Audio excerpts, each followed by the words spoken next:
Each person has their own unique voice, and creativity to me is being able to express that voice.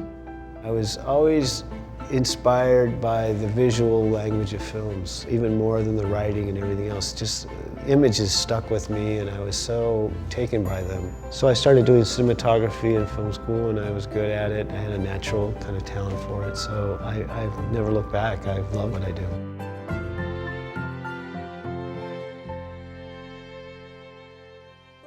A cinematographer is in charge of the cameras and the lighting, basically. And I work with the director and the production designer to help design the visual look of a film.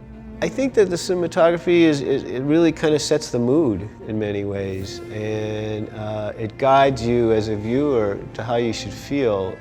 It is a way of translating the script in visual terms, and ideally you could watch a film without any dialogue and kind of get a feeling for what's going on. Script is where we start, definitely. If I'm reading a script and I think it's really bad or dumb, I immediately pass on it.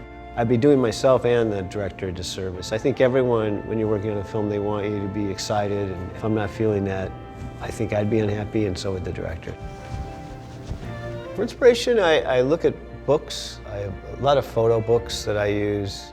I ran across this book several years ago. It's called Havana by Robert Polidori. I got this right before we were doing the movie Life Aquatic, and I showed Wes, and he was very much taken by the palettes. And it's not like we're going to go in and make the exact same palette or anything, but it just is a starting off point and a way of inspiring us, I think. And there's something special about these old books.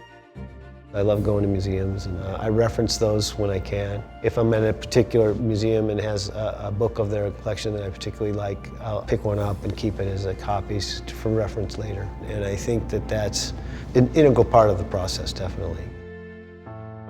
I like to actually go to the actual locations, particularly with the director, and just be in the space and talk about that space and what we like, what we don't like.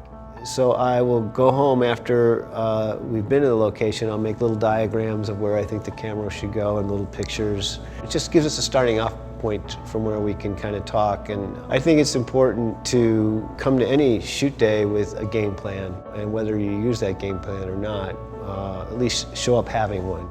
I've been with Wes in India. We traveled around and before the Darjeeling Limited and just hung out in India and got ourselves accustomed to just what life was like there, because it's so different than here in the United States. And it really helps me to come to understand what the movie's about when you actually can go and live there and immerse yourself in the everyday life of the people.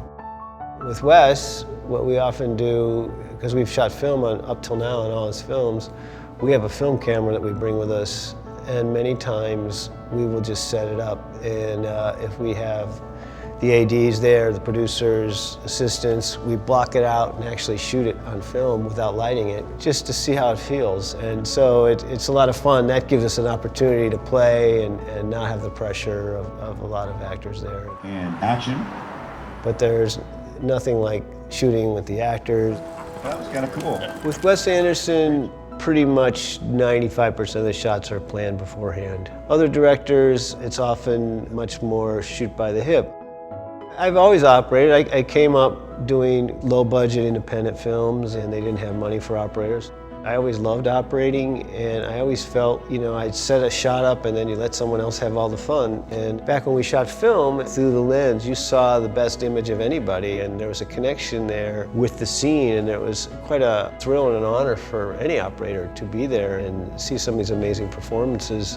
Also, I consider myself a good operator, and nothing drives me more insane than bad operation. So I just prefer being there, and particularly with lighting, when we shot film, you could definitely tell the difference looking through the lens much more. I enjoy the challenge every day. It's just like an adrenaline rush all day, and then at the end of the day, it's just I remember a quote from Conrad Hall, a famous cinematographer.